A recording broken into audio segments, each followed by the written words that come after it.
everyone, welcome back to the channel. We have another nutrient focused video today and it's a big topic, so it may need a couple of videos, but we'll see. Now, if you recall, I have done a few videos now where the focus was diabetes, and of course I talked a lot about blood sugar levels in those videos. Hopefully you even watched last week's video where I talked about how your body controls blood sugar levels, because this kind of follows on from that, but you can watch this anyway, do what you want. Now, one of the things that gets talked about a lot when it comes to blood sugar is carbohydrates, and to be honest, carbs get a very bad rap when it comes to blood sugar. So today we're going to explore carbohydrates and the impact they have on blood sugar levels, and then by the end of the video you can decide for yourself if carbs really are the devil that need to be avoided at all costs or not. To start with, let's make sure we all understand what carbohydrates are. When I talk about nutrients, I always say that there are two main categories: the macronutrients and the micronutrients. And today we are finally covering one of the macronutrients. Macronutrients are the main types of nutrients found in foods: fats, proteins, and carbohydrates. They are the big three. Any food you eat, the majority of it will contain those nutrients. So focusing on carbohydrates, carbs are the body's main source of energy, and at the most simple definition, they are made out of sugar molecules. But I think this is where everyone gets a bit confused and thinks that when we say carbohydrates are made of sugar molecules, they imagine like sugar that you put in your coffee, like this stuff. That's not what all carbohydrates look like, that's just one form. Carbohydrates also look like this, and this, and this, and this. There are so many ways to eat carbs. But the point is, sugar units will come together and form all these different versions of carbohydrate. But when you eat them, they will always get broken down into the smallest sugar unit, which is either glucose, that's the main one, fructose, or galactose. Now, this very unpleasant looking diagram shows the different sugar units, and you can see at the bottom we have what they all break down to. Now, glucose pretty much runs your body. It's used for anything that needs energy. So that means moving around, exercising, thinking, even the stuff you don't realize you do, like breathing, your heart beating, and food getting digested. Glucose is needed for everything. So really, if you think about it, carbs are life. Now, when it comes to carbohydrates, you have simple and complex carbohydrates. Simple carbohydrates are also known as simple sugars, and they are made up of only 1 or 2 sugar units. Now, I have a list of them here, and because they are only made up of small numbers of sugar units, they get broken down and digested very easily. So your body absorbs them very quickly, and this leads to rapid increases to blood sugar levels. Now, the easy way to remember simple carbs are that they are short and quick bursts of energy. Now, simple carbs are found in foods like lollies, pastries, sugary drinks, that's all your fizzy drinks, and many of your processed foods as well. Complex carbohydrates, on the other hand, are made up of multiple sugar units linked together. And since they have so many more units, they take longer to break down and digested when you eat. What this means is you get a slower and more gradual increase to blood sugar levels. Now, the other thing about complex carbohydrates is that they usually have a very good amount of dietary fiber, which comes with a lot of other health benefits, but that's another video entirely. Complex carbohydrates are found in foods like your whole grains, so that means brown rice and whole grain breads, in fruits and vegetables, in beans, lentils. These are foods that give a more sustained release of energy and that give you a feeling of fullness when you eat, so that you won't get hungry again 15 minutes after you've eaten. So here is a side-by-side of the types of foods that you can find simple and complex carbohydrates in. Now, just by looking at this, you can see that there is a clear group of carbohydrates that is probably doing all the damage to your health. And I can safely say that it's the simple carbohydrates that have ruined the name of carbs for everyone. So when you see people preaching that carbohydrates are evil, that they're killing you and all that stuff, they probably just mean simple carbohydrates. The ones that give the short burst of energy and spike your blood sugar levels. But I hate the idea of demonizing an entire food group because they all have important things in them that are important to your health. If you go carb-free, you miss out the fiber, which is so important to have in your diet. So unless you have a medical condition and your doctor or health team is suggesting you remove carbohydrates from your diet, then just focus on having a well-balanced diet and have more complex carbohydrates while working to remove those simple carbohydrates.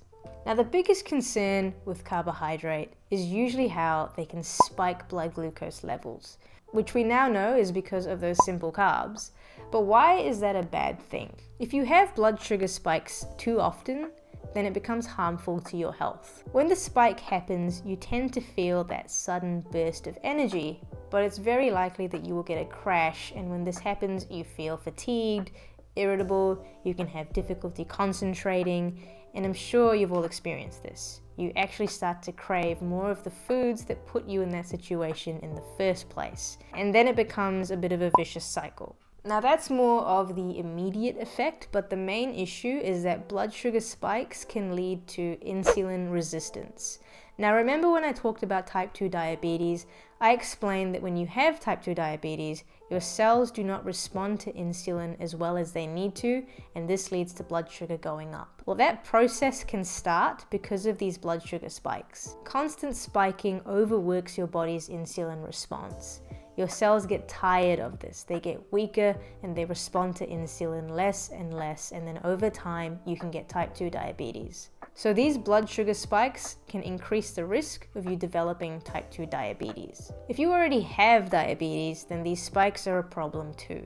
Since you would already have an issue with how insulin is working in your body, you won't be able to actually bring down blood sugar levels that well, so this can lead to prolonged high blood sugar levels. This can lead to symptoms of high blood sugar, which include things like excessive thirst, fatigue, blurred vision, but also it essentially impacts on your overall control of blood sugar, because when you have diabetes, if you can't keep blood sugar levels down, then that is when all the issues with damage to blood vessels, nerves, and kidneys and your heart, they can all happen. So it increases the chances of you getting further health issues as a result of the diabetes. So if you have type 2 diabetes, it's more important that you are careful with the types of carbohydrate that you are eating so that you can avoid these blood sugar spikes. Now, blood sugar spikes also can lead to weight gain if they happen too frequently, and this is because whenever your blood sugar levels go high, your body releases insulin to bring it back down again. But part of what insulin does is try to store all this extra glucose, all this extra energy, and what it does is it puts it all into storage in case you need it in the future. That storage form can come in the form of fat, and of course, if this keeps happening, it can lead to obesity. So that all sounds a bit depressing, a bit scary, and it isn't fun to hear, but you need to be aware of the things that can happen down the line if you aren't eating the greatest. There are consequences to everything, and being aware of them is a good place to start, because then you can decide to make changes. So what can you do? One of the things you can do is change your approach to eating carbohydrates. I won't ever recommend to cut carbs out completely if you are after a well-balanced diet, which should be the goal. You should aim to eat more complex carbohydrates and reduce the simple carbohydrates where you can. One way to do this is look for the glycemic index of a food. And the glycemic index is basically a scale that ranks foods based on how quickly they make your blood sugar go up after you eat them. Now the scale is from 0 to 100. If a food has a 0 glycemic index, then it has no carbohydrate. And pure sugar has a glycemic index of 100. So low glycemic index foods, or low GI foods, are slow release energy. And this would be foods with a GI of 55 or less, and when you eat them, they take a longer amount of time to increase blood sugar levels. Here are some examples of low GI foods, and these foods will help keep your blood sugar steady and give you longer lasting energy. Now you will probably notice that a lot of the foods that are low GI are complex carbohydrates, things like vegetables, whole grains. Now high GI foods are the opposite. They have a GI of 70 or more, and they are rapid release energy. When you eat them, your blood sugar levels quickly go up.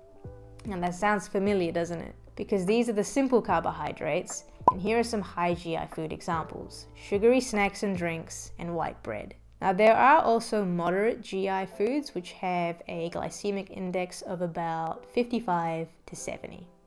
And not all foods will display whether they are low or high GI. So what I will do is try and link in the description some good resources that can let you know which foods belong where, and then that can hopefully help you make some decisions during your next grocery shop. And while you are looking at the description, don't forget to hit the subscribe button if you haven't already. Now, this is just one simple and hopefully easy way to try and approach carbs. If you are someone that already has diabetes, then it's better for you to be working with a diabetes educator or a dietitian so that you can make diet choices that are best suited to your individual needs. But for a person who is wanting to get a bit healthier and maybe prevent blood sugar issues from rising, this is one thing you can try and make a change with. Now I'll wrap things up here. Thanks for watching if you made it this far, and please give a like and subscribe if you learned something. Any questions, please put them in the comments and I'll do my best to answer. Until next time, keep playing the long game.